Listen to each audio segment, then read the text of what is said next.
पुरुषं देवं विश्वाक्षं विश्वशम्भुवं विश्वं नारायणं देवमक्षरं परमं पदं विश्वतः परमां नित्यं विश्वं नारायणगुं हरिं विश्वमेवेदं पुरुषस्तद्विश्वमुपजीवति पतिं विश्वस्यात्मेश्वरगुं शाश्वतगुं शिवमच्युतं नारायणं महाज्ञेयं विश्वात्मानं परायणम्।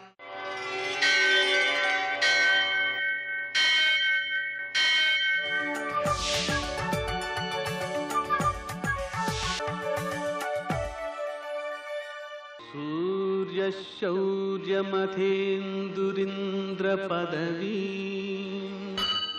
सन्मङ्गलं मङ्गलम्। नमस्ते भगवन् देवदत्तात्रेय जगत्प्रभो सर्वबाधा प्रशमनं कुरु शान्तिं प्रयच्छ मे। నేటి కాలమాన విశేషాలను గమనిద్దాం. స్వస్తి శ్రీ చాంద్రమాన మన్మథనామ సంవత్సరం దక్షిణాయనం శరదృతువు ఆశ్వీజ మాసం శుక్లపక్షం గురువారం. సూర్యోదయం 6:14 సూర్యాస్తమయం 5:46. తిథి నవమి ఉదయం 11:54 వరకు. నక్షత్రం శ్రవణం మధ్యాహ్నం 1:23 వరకు. వర్జం సాయంకాలం 5:09 నుంచి 6:39 వరకు.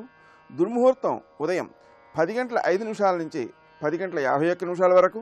మరల మధ్యాహ్నం 2:41 నుంచి 3:28 వరకు. అమృతకాలం రాత్రి 2:10 నుంచి 3:41 వరకు.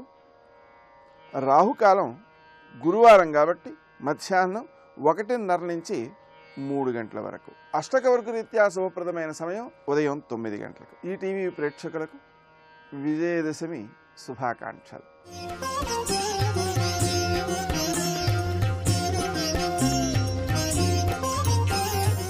ఈరోజు అమ్మవారిని రాజరాజేశ్వరిగా అలంకరించుకుంటాం. నైవేద్యం లడ్డూలు, చిత్రాన్నం. నేటి కృత్యాలలో హోమం, అలాగే సెమీ పూజ అంటే జమ్మి చెట్టుని పూజ చేసుకోవడం. ఈ జమ్మి చెట్టు పూజ అనేటువంటిది చాలా విశిష్టమైనది. ఆ ఆకులతో శివునకు పూజ చేసినా కూడా చాలా చాలా ఉత్తమ ఫలితాలు చెప్పారు. అలాగే అపరాజితాదేవి పూజ. మనం జయం పొందడం వేరు, అపజయం లేకపోవడం వేరు. జయం పొందడంలో ఎదుట వ్యక్తి అపజయాన్ని పొందడం ద్వారా కొంత వ్యతిరేకమైన ప్రభావాలు పాపాలు కూడా ఉంటాయి. కానీ అపరాజితత్వం అనేటువంటిది అసలు శత్రుత్వమే లేని స్థితి, ఓటమి లేని స్థితి, పోటీ అవసరం లేని స్థితి, తన రంగంలో తాను సర్వప్రథముడుగా ఉండే స్థితి. ఆ స్థితిని సాధించినట్లయితే ఆ వ్యక్తికి ఇతరుల నుంచి పోటీ ఉండదు, వారితో ఘర్షణ పడాల్సిన అవసరం ఉండదు. అపజయం ఇతరులకు కలిగించడం ద్వారా సాధించే విజయం వల్ల వచ్చే ఆ వ్యతిరేక ప్రభావాలను పొందాల్సిన అవసరం ఉండదు. ఆ అపరాజితాదేవిని నిరంతరం భావన చేయటం చాలా మంచిది. ఈరోజు ముఖ్యాంశాలలో 3 రోజులుగా సరస్వతీదేవిని పూజ చేస్తూ వచ్చాం పుస్తక రూపిణిగా. ఆమెను ఈరోజు ఉద్వాసన చెప్పి అధ్యయనం ప్రారంభిస్తారు, అంటే చదువుకోవడం ప్రారంభిస్తారు. అంటే గత 3 రోజుల్లోనూ చదవరనమాట. పుస్తకాలను అక్కడ పెట్టినారు కదా, అందువల్ల ఆ పుస్తకం కదపకూడదు. అందుకని ఇప్పుడు చదవడం ప్రారంభిస్తారు. ఆ చదవడానికి విజయప్రదమైనటువంటి ముహూర్తం మధ్యాహ్నం 1:55 నుంచి 2:41 వరకు. ఈ సమయంలో ఆరంభించేటువంటి పనులన్నీ కూడా విజయవంతములవుతూ ఉంటాయి. ఇక దేవీ త్రిరాత్ర వ్రతంగా చేసినటువంటి ఆ పూజ చేసిన విధానం ఏదైతే ఉందో దానిలో కూడా ఆ దేవిని ఉద్వాసన చెప్పడం, సాయంకాలపు వేళ సెమీ వృక్ష పూజ అయిపోయిన తర్వాత సీమోల్లంఘనం చేయటం అనేవి కనిపిస్తుంటాయి. నేటి ఆణిమత్యాలు.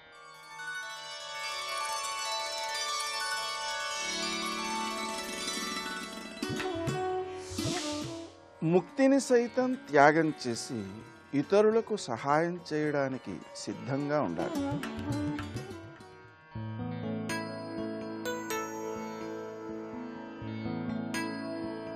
చేసే పనిలో అద్భుతమైన తెలివితేటలు చూపిన, అనంతమైన నమ్మకాన్ని ఉంచిన విజయం తప్పక వరిస్తుంది.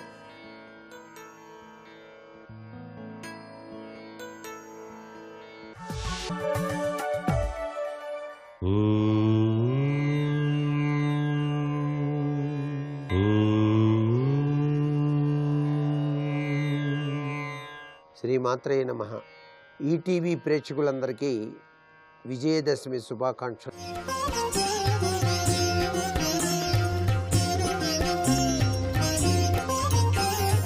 ఈరోజు జగన్మాత రాజరాజేశ్వరి దేవి అవతార స్వరూపంలో విరాజిల్లుతుంది.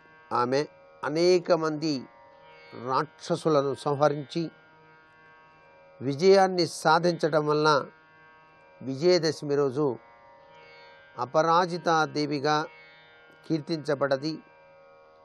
అన్నింటా కూడా విజయం సాధించాలి అని చెప్పేసి అనుకునేటువంటి వారు అపరాజితా స్వరూపిణి అయినటువంటి రాజరాజేశ్వరి దేవిని ఆరాధన చేస్తే అపజయము అనేటువంటిది అసలు ఉండనే ఉండదు.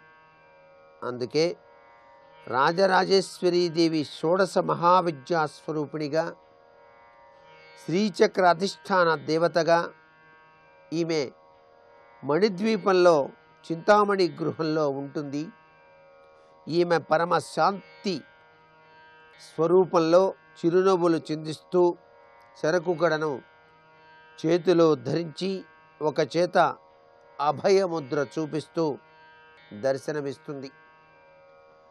ఇటువంటి రాజరాజేశ్వరి దేవి తల్లిని ముందుగా రాజరాజేశ్వరి, రాజ్యదాయిని, రాజ్యవల్లభ అని చెప్పేసి చక్కగా ధ్యానం చేయాలి. ఓం శ్రీ రాజరాజేశ్వరి దేవతాయి నమః అని చెప్పేసి కీర్తించాలి. ఈ రోజునే అపరాజితాదేవిగా తల్లిని ధ్యానం చేస్తూ శమీ వృక్ష పూజ కూడా నిర్వహిస్తాం. శమీ శమయతే పాపం శమీ శత్రు వినాశని అర్జునస్య ధనుర్ధారి రామస్య ప్రియదర్శిని అంటూ ఆ తల్లిని చక్కగా ధ్యానం చేసి ఆ శమీ వృక్షానికి ఉన్నటువంటి ఆకుల్ని చక్కగా ఇంటికి తెచ్చుకొని లక్ష్మీప్రదంగా మనం భావించడం జరుగుతుంది.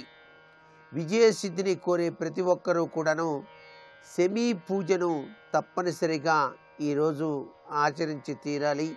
ఈరోజునే ఉత్తర గోగ్రహణం, అర్జునుడు విజయాన్ని సాధించిన పర్వదినంగా కూడా చెప్పడం జరిగింది. ఏది ఏమైనప్పటికీ రాజరాజేశ్వరి దేవిని ఆరాధన చేసి సకల భోగభాగ్యాలతో, జ్ఞానతత్వాలతో, విజయ దుందుభితో ఈ జీవనాన్ని హాయిగా కొనసాగిద్దాం. సర్వే జనా సుఖినో భవంతు.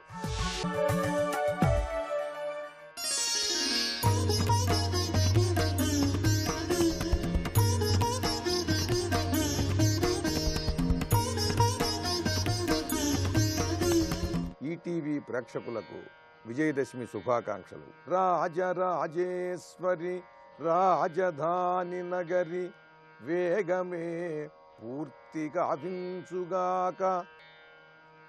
అమరేశ్వరేశ్వరి ఆంధ్ర రాష్ట్రమునందు స్థిర సంపదల నెల్ల కురియుగాక. బతుకమ్మ ముంగిట బంగారు తెలంగాణ పెను బంతి పువ్వౌచు విరియుగాక. తెలుగమ్మ ఇంటికి వెలుగు తోరణమౌచు తెలుగు సత్కళలు వర్ధిల్లుగాక. పాలపిట్టలగుచు పల్కరించుకొనుచు నాయకులను ప్రజలు నడచుగాక. జ్ఞానవంతులగుచు పూనుకొందురుగాక. ధర్మకార్యములకు దశమి నుండి. ఈ దశమి మహాపర్వదినం విజయదశమి. ఈ దశమి నాడు ప్రారంభించినటువంటి పనులన్నీ కూడా ఎటువంటి విఘ్నము లేకుండా ఆగకుండా విజయం వైపు సాగి తప్పకుండా విజయాన్ని పొందుతాయి అని పురాణ గాథల నుండి, నేటి వరకు కూడా ఎందరెందరికో అనుభవంలో ఉన్నటువంటి విషయం. మహనీయులు తలపెట్టిన ప్రతి సత్కార్యము కూడా నెరవేరింది ఈ దశమి నాడు ప్రారంభించినటువంటి కార్యక్రమం. అలా పరమాద్భుతమైన సంస్కృతి సంప్రదాయాలు, సుసంపన్నమైన భాషా నాగరికత కలిగినటువంటి తెలుగు జాతికి ఆంధ్ర రాష్ట్రంలో ఈరోజు రాజధాని నిర్మాణ కార్యక్రమం జరుగుతున్నది. ఈ రాజధాని నిర్మాణ కార్యక్రమాన్ని నిర్విఘ్నంగా, పరమాద్భుతంగా, వైభవంగా, మహాద్భుతమైన విజయాలన్నీ కలిగిస్తూ శీఘ్రమే ఈ నిర్మాణం చేసేలా అనుగ్రహించమని ఆ రాజరాజేశ్వరీదేవిని మనం అందరం కూడా ప్రార్థిద్దాం. రాజరాజేశ్వరి రాజధాని నగరి వేగమే పూర్తి కావించుగాక. అమరేశ్వరేశ్వరి ఆంధ్ర రాష్ట్రమునందు వర సంపదల నెల్ల కురియుగాక. ఈ అమరావతి రాజధాని నగర నిర్మాణ సమయంలో అమరేశ్వరేశ్వరి అయిన ఆ జగన్మాత ఆంధ్ర రాష్ట్రానికి సకల సంపదలను కూడా ఒక కుంభవృష్టి కురిసినట్టుగా కురిపించుగాక. బతుకమ్మ ముంగిట బంగారు తెలంగాణ పెను బంతి పువ్వవుచు విరియుగాక. ఇక ఇటు తెలంగాణ రాష్ట్రం వైపుకు వచ్చినట్లయితే ఈ విజయదశమి నాడు బతుకమ్మ ముంగిట బంగారు తెలంగాణ ఒక బంగారు ముద్దబంతి పువ్వులా బతుకమ్మ ముంగిట విరిసేలా అనుగ్రహించు తల్లి అని కోరుకుందాం. తెలుగమ్మ ఇంటికి వెలుగు తోరణమవుచు తెలుగు సత్కళలు వర్ధిల్లుగాక. ఇక ఆ తెలుగమ్మ ఇంటికి అన్ని కళలు కూడా ఒక వెలుగుల తోరణంలాగా విరాజిల్లుగాక. పాలపిట్టలగుచు పల్కరించుకొనుచు నాయకులను జనులు నడచుగాక. ఇక నాయకులు ఒకరిని ఒకరు నిందించుకోకుండా, ఒకరిపైన ఒకరు నేరారోపణలు చేయకుండా పాలపిట్టల్లాగా, పాలపిట్టని చూడగానే మనకి శుభశకునం అని భావిస్తాం. అలా ఒక నాయకుడు మరొక నాయకుడిని చూడగానే ఇది నాకు శుభశకునం అని భావించేటట్టుగా ఒక పాలపిట్టగా భావించి ఒకరినొకరు పాలపిట్టలగుచు పల్కరించుకొనుచు నాయకులను జనులు నడచుగాక. జ్ఞానవంతులగుచు పూనుకొందురుగాక.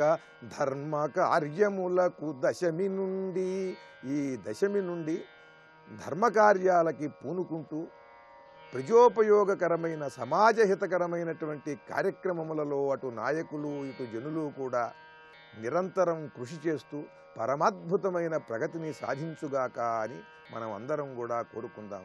ఓం శ్రీ రాజరాజేశ్వరీ దేవ్యై నమః.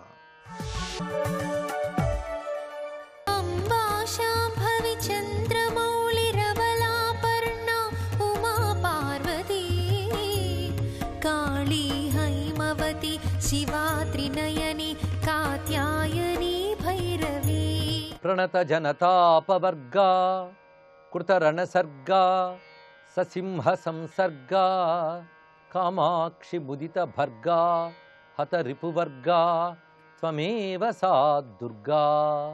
శివాయ గురవే నమః. శ్రీమాత్రే నమః. శ్రీ విష్ణురూపాయ నమః శివాయ. శ్రీ దుర్గా పరదేవతాయై నమః. ఈటీవీ ప్రేక్షకులకు దసరా సందర్భంగా విజయదుర్గమ్మ యొక్క శుభాశీస్సులు భారతదేశానికి లభించాలని శుభాకాంక్షలు పలుకుతూ జగదంబా వైభవాన్ని స్మరించుకుందాం. విజయదశమి భారతీయుల పండగల్లో అత్యంత ముఖ్యమైనది. ఈ విజయదశమి సందర్భంగా అనేకమైన అంశములు సమన్వయింపబడుతుంటాయి. అందుకే భారతదేశంలో ఆసేతు సీతాచలం ఈ పర్వం జరపబడుతూ ఉంటుంది. ఒక్కొక్క చోట ఒక్కొక్క పద్ధతిలో జరపబడుతున్నప్పటికీ ప్రధానమైనటువంటి లక్షణం మాత్రం ఇది విజయ పర్వం, అనగా విజయానికి సంబంధించినటువంటి పండుగ అని భావించాలి ఇక్కడ. అందుకే దుష్టత్వంపై మంచితనం సాధించిన విజయం, అసురత్వంపై దైవత్వం సాధించిన విజయం ఈ పర్వదినంలో చెప్పబడుతుంటుంది. అందుకే కొన్ని చోట్ల రామ్లీలా చేస్తారు. అంటే రావణాది రాక్షసులను సంహరించిన రామచంద్రమూర్తి యొక్క విజయోత్సవం కూడా ఈ పర్వదినంతో ముడిపడి ఉన్నది. అదేవిధంగా మహాభారతంలో ఉత్తర గోగ్రహణానికి సంబంధించిన అంశము, పాండవుల విజయానికి సంబంధించిన అంశము కూడా ఈ పర్వదినంతో ముడిపడి ఉన్నది. అంటే భారతీయులకు ముఖ్యమైన 2 ఇతిహాసాలకు సంబంధించిన విజయము ఈ పర్వదినము కలపబడుతున్నది. అదేవిధంగా ఈ పర్వదినంలో అమ్మవారి యొక్క విజయగాథల్ని 9 రోజులు పారాయణ చేస్తారు. ఆ విజయగాథలే మధుకైటవ సంహారిణి, మహిషాసుర మర్దిని, చండముండ శుంభ నిశుంభ రక్తబీజ ధూమ్రాక్షాది అసురుల్ని సంహరించినటువంటి అమ్మవారి యొక్క విజయోత్సవాన్ని, ఆ వైభవాన్ని దేవతలు ఋషులు కీర్తించినట్లుగా భావన చేస్తూ పారాయణ చేసుకుని ఆ 9 రోజుల పారాయణకు ఉపసంహారంగా పూర్ణాహుతిగా విజయదశమి మహోత్సవాన్ని జరుపుతారు. ఈ విధంగా అమ్మవారి విజయము, రామచంద్రమూర్తి యొక్క విజయము, పాండవుల విజయము అనగా శ్రీకృష్ణ పరమాత్మ యొక్క విజయము. ఎందుకంటే పాండవులకు విజయం ఏమిటి? కృష్ణ పరమాత్మ ద్వారానే పాండవులకు విజయం లభించింది కనుక ధర్మస్వరూపుడైన కృష్ణ పరమాత్మ యొక్క విజయము అంటే ధర్మానికి విజయమే విజయదశమి. ఇది ప్రతివారు ఆకాంక్షించవలసినది. ఇక్కడ చెప్పబడుతున్న రామకృష్ణ తత్వములు కానీ, అదేవిధంగా శక్తి తత్వం కానీ, ఈ 3 కూడా మనుష్యులకు సంబంధించిన అంశము కాదు, అది దివ్యత్వం. అది ఈ సృష్టి స్థితిలయలు చేసేటువంటి పరమేశ్వర స్వరూపము అనుగ్రహంతో ధర్మానికి లభించిన విజయమే విజయదశమి గాథల్లో స్ఫురణకు వస్తున్నది. ఎందుకంటే ధర్మానికి జయం లభిస్తే వ్యక్తికి, సమాజానికి, లోకానికి క్షేమం. ఎందుకంటే సర్వజగత్తు ధర్మం మీద ఆధారపడి ఉన్నది. ధర్మాచరణ వల్ల మానవుడు ఒక్కడే బాగుపడతాడు అనడానికి లేదు. మానవులు ధర్మాచరణం చేయడం వల్ల ప్రకృతి క్షేమంగా ఉంటుంది. ప్రకృతి శక్తులైన దేవతలు సంతోషిస్తారు. దేవతలకు బలం కలిగితే వాళ్ళు ప్రకృతికి, మానవులకు కూడా బలాన్ని ఇస్తారు. అందుకు ఎప్పుడూ కూడా లోకహితం కోసం ప్రవర్తించే ఆ దేవతల్ని అధర్మం ద్వారా హింసించితే ఆ అధర్మాన్ని అణచివేసి ధర్మానికి విజయం కలిగించడానికి పరమేశ్వరుడు జోక్యం చేసుకుంటాడు, విజయం సాధిస్తాడు. అదే విజయగాథల్లో పరమార్థము. ఆ కారణం చేతనే రామాయణ పారాయణ, భాగవత భారత గాథల పారాయణము, అదేవిధంగా అమ్మవారి యొక్క దేవీ మాహాత్మ్యాది గ్రంథముల పారాయణము, ఇవన్నీ కూడా ధర్మ విజయాన్ని మనకు చెప్తున్నది. అందుకు ప్రతి మానవుడు కోరుకోవలసిన ధర్మ విజయమే. 10 మంది హితం కోరేదే ధర్మము. ఎన్ని శక్తులున్నప్పటికీ ఆ శక్తులన్నీ లోకహితం కోసం వాడితే అది దైవత్వము. ఉన్న శక్తులన్నీ తన స్వార్థం కోసం వాడితే అసురత్వము. తన స్వార్థం కోసం శక్తులను వినియోగించే వాడి వల్ల ప్రపంచానికి ప్రమాదం ఏర్పడుతుంది కనుక అసురత్వాన్ని సంహరించాలి. ఈ అసురత్వము, దేవత్వము అనేది 2 చోట్ల ఉంటుంది. ఒకటి బాహ్య ప్రపంచంలో, 2 ఆంతరిక ప్రపంచంలో. మనలో ఉన్న అసుర బుద్ధుల వల్ల మనకు ప్రమాదం. వాటిని పరిమార్చి మనలో దివ్యత్వాన్ని జాగృతపరచుకోగలిగితే అది అమ్మవారి అనుగ్రహం వల్ల జరగాలి. ఆ జాగృతి పడిన దివ్యత్వం వల్ల ఆ పరతత్వాన్ని మనం పొందగలగాలి. అందుకు పారాయణలు చేసి ఉత్సవం ఎందుకు జరుపుతారంటే, అమ్మ నా అంతట నేను నియంత్రించుకోలేని అసుర లక్షణాల్ని నీ కృపతో నిర్మూలించి నాలో దైవత్వాన్ని జాగృతిపరచు, తద్వారా నాకు, సమాజానికి హితం కలగాలి అనేదే మొత్తం ఈ నవరాత్రి పర్వం యొక్క సారాంశం. పైగా ఇది శరదృతువులో చేసేటువంటి పర్వం. ఇది జీవేమ శరదశతం నందామ శరదశతం అని వేదమాత చెప్తున్నది. ఇక్కడ 100 శరత్తులు అనంటే 100 ఏళ్ళు అని అర్థం. సంవత్సరాన్ని శరత్ శబ్దంతో చెప్పడం కనబడుతున్నది.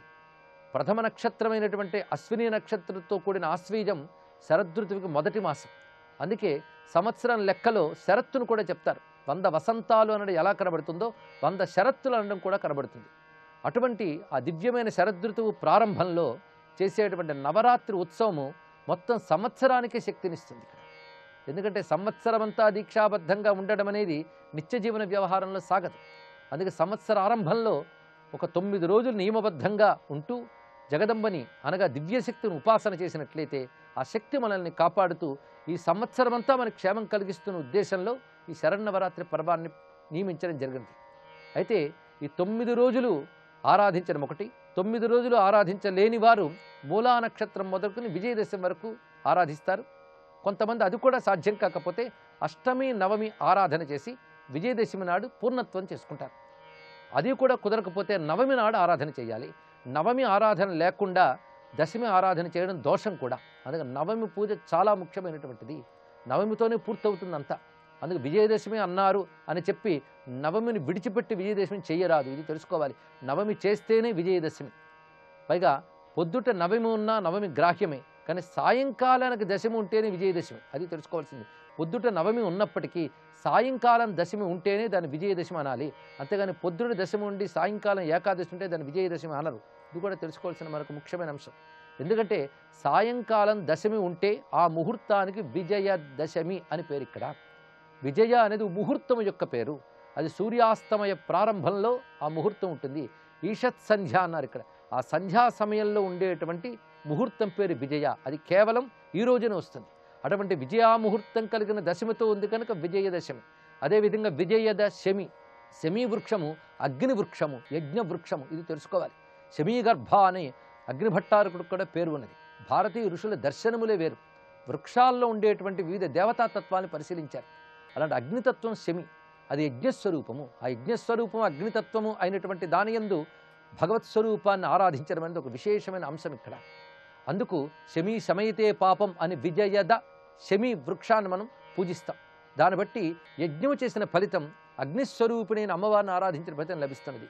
తాం అగ్నివర్ణాం తపసా జ్వలంతి అనడానికి అగ్నివృక్షమైన శమీ వృక్షాన్ని ఆరాధించడానికి కూడా సంబంధం ఉన్నది. జాతవేదసే సునవాలు కూడా అగ్నితత్వాన్ని చెప్తున్నారు ఇక్కడ. ఆ యజ్ఞస్వరూపం ఇందులో కనబడుతున్నటువంటిది. అలాంటి ఈ విజయదశమి నాడు ప్రధానంగా ఎటువంటి శుభకార్యమైనా ప్రయాణములైనా తారాబల చంద్రబలాదులు కూడా చూడకుండా చేయవచ్చు అని చెప్పారు. అంత ముహూర్త బలం ఉన్నది. అంత ముహూర్తాన్ని సద్వినియోగం చేసుకొని ఎలాగా? భగవదారాధన వల్ల. అందుకే అమ్మవారిని విజయస్వరూపిణిగా ఆరాధించాలి. ఇక్కడ జయ విజయ సమేత అపరాజితాయై నమః అనే మంత్రంతో అమ్మవారిని ఆరాధించాలి. జయ విజయ అంటే అంతర్గతమైన బాహ్యమైన ఈ రెండు విధములైన అవరోధాలని జయించడమే జయ విజయ.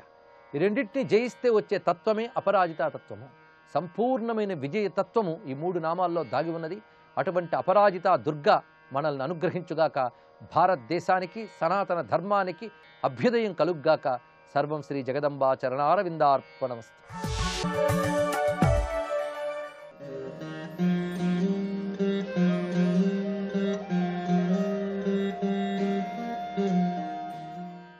శరన్నవరాత్రుల సందర్భంగా ఈరోజు విజయవాడ ఇంద్రకీలాద్రిపై వెలసిన కనకదుర్గ అమ్మవారిని మీ ముందుకు తెస్తుంది మీ ఆరాధన.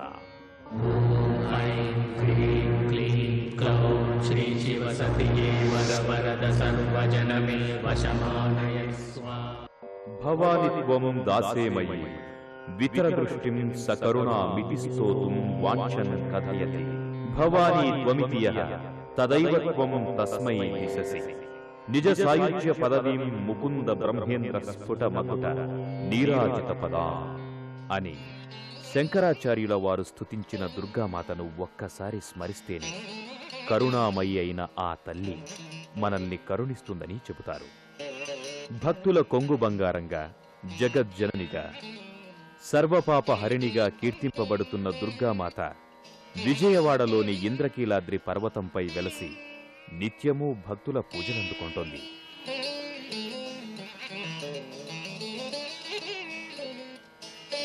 శక్తిపీఠంగా, పవిత్ర దుర్గాక్షేత్రంగా విరాజిల్లుతున్న ఇంద్రకీలాద్రి పర్వతం కృష్ణా జిల్లాలోని విజయవాడలో ఉంది. త్రిలోకీ వైచిత్రీ జనకఘన సౌందర్య సదనం విరాజత్ కస్తూరీ తిలక మతికంఠే విజయతే. యదాలోక వ్రీడా కుపిత యువజుటే పశుపతే రువిలినో బాలేందర్నను కనకదుర్గే భగవతి.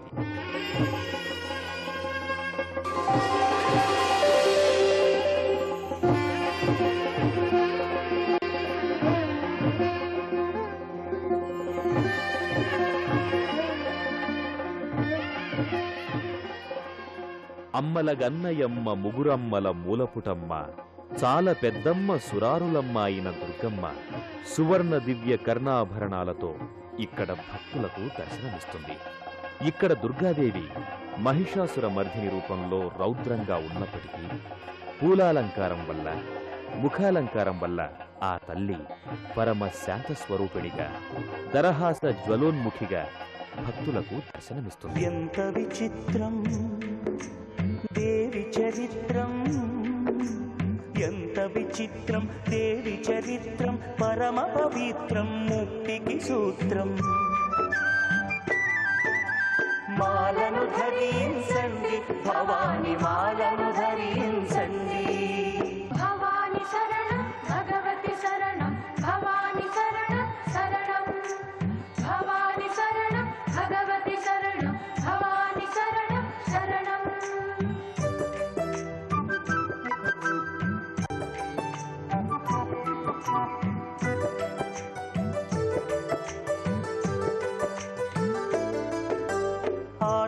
కాచే ఆపద తీర్చి ఆగమ రూపిణి అభయప్రదాయిని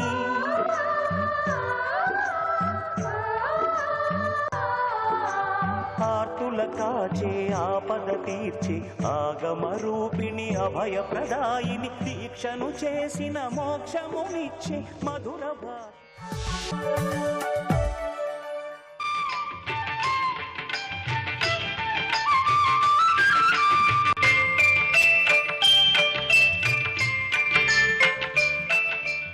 శ్రీ మహాగణపతే నమః, శ్రీ సరస్వతీ నమః, శ్రీపాదవల్లభ నరసింహ సరస్వతి, శ్రీ గురు దత్తాత్రేయాయ నమః.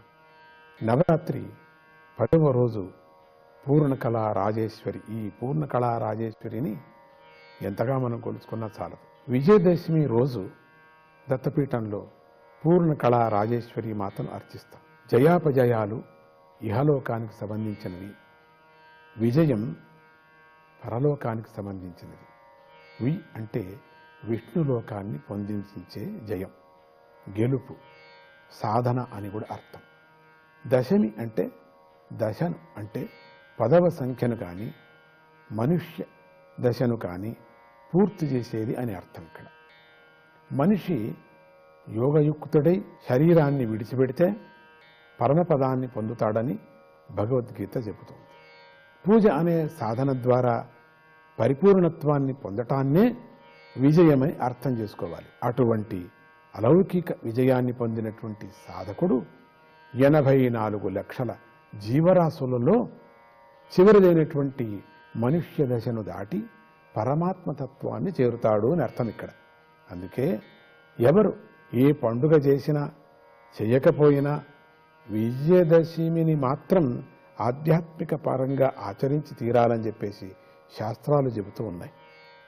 విజయదశమి రోజు ముఖ్యంగా శమీ పూజను చేస్తారు. ఆ పూజలో వినియోగించేటువంటి ఒక శ్లోకం ఇట్లా ఉంది. ఈ మంత్రం: శమీ శమయతే పాపం శమీ శత్రు వినాశిని అర్జునస్య ధనుర్ధాత్రి రామస్య ప్రియదర్శిని. శమీ వృక్షం పాపాలను హరించి శాంతిస్తుంది, శమింపజేస్తుంది. కనుకనే దానికి శమీ వృక్షమని పేరు. శమీ వృక్షం శత్రు వినాశం చేస్తుంది. అరణ్యవాసంలో ఉండగా పాండవులు తమ ధనుర్బాణాలను ఒక శమీ వృక్షంలో భద్రపరిచారు. మళ్ళీ యుద్ధానికి వెళుతూ వాటిని తీసుకొని యుద్ధంలో జయించారు. అర్జునుడికి ఆ విజయుడని పేరు కూడా ఉంది కదా. విజయుడికి కృష్ణుడి రూపంలో పరాశక్తి విజయాన్ని చేకూర్చిపెట్టింది. కనుక ఈ రోజున విజయదశమి అని పిలుస్తాం మనం. రాముడు లంకపై యుద్ధానికి బయలుదేరుతూ శనిదోష నివారణకై శమీ వృక్ష పూజ చేశాడని చెప్పేసి ఉత్తర భారతీయులు చెబుతూ ఉంటారు. ఈరోజు శమీ వృక్షాన్ని, దాన్ని చిగుళ్లను గోళ్లు తగలకోకుండా తుంచి అమ్మవారికి అర్చించి శిరస్సుపై ధరించాలని విధి వాక్యం. కర్ణాటక వారు అమ్మవారిని బనశంకరి అనేటువంటి రూపంలో అర్చిస్తారు. నవదుర్గి అన్నా బనశంకరి అన్నా కూడా ఒకటే. అరణ్య సంపదను రక్షించమని కూడా ప్రార్థిస్తూ ఆ బనశంకరిని పూజిస్తారు. నవరాత్రుల్లో దేవీ భాగవతం, లలితా సహస్రనామం, లలితా త్రిశతి, లలితోపాఖ్యానం, విరాట పర్వం, సుందరకాండ మొదలైనటువంటి పారాయణాలు చేయాలి. 9 రోజులు పారాయణ చేయలేనటువంటి వాళ్ళు కనీసం విజయదశమి రోజు ఏదో ఒక స్తోత్రాన్ని అయినా పఠించి ఫలాన్ని పొందాలి. యా దేవి సర్వభూతేషు మాతృరూపేణ సంస్థిత నమస్తస్యై నమస్తస్యై నమస్తస్యై నమో నమః అని ఆ శ్రీమాతను ప్రార్థన చేసి అందరూ మంచి ఫలాలను పొంది సుఖంగా ఉందురుగాక. విజయదశమి రోజు కొంతమంది శుభకార్యాలను కూడా ఈరోజే ప్రారంభిస్తారు. ఒకవేళ మంచి ముహూర్తం దొరకపోతే కళ్యాణం యోగం అని చెప్పి పెళ్ళిళ్ళు కూడా ఇదే రోజు చేస్తుంటారు. కర్ణాటకం వాళ్ళు చాలా ప్రసిద్ధి. విజయదశమి రోజు గృహప్రవేశాలు చేస్తుంటారు. శుభం కదా అని పిల్లలకు అక్షరాభ్యాసం కూడా చేస్తుంటారు. ఈరోజు విద్యా గురువులు అంటే విద్యను నేర్పించేటువంటి గురువులు తమ శిష్యులతో ఒక్క పర్యం మళ్ళీ చెప్పినటువంటి పాఠాలన్నీ కూడా ఆ రోజు మళ్ళీ చెప్పించుకుంటూ ఉంటారు. ఈరోజు చాలా విశేషమైన రోజు. అది సంగీత పాఠం చెప్పేటువంటి సంగీత గురువులకి విజయదశమి రోజు తమ విద్యార్థులకి మళ్ళీ సంగీతాన్ని ఆ రోజు మళ్ళీ రివైవ్ చేస్తూ ఉంటారు. చెప్పిందంతా మళ్ళీ ఆ రోజు ఒక్క పర్యం చెప్పడం ఒక పద్ధతి. అక్షరాభ్యాసం కూడా చేసేటువంటి పద్ధతి. ఈరోజు నామకరణం చేసేటువంటి పద్ధతి కూడా ఉంది. అన్నప్రాసనం కూడా చేసేటువంటి పద్ధతి ఉంది. జై గురుదత్త, శ్రీ గురుదత్త.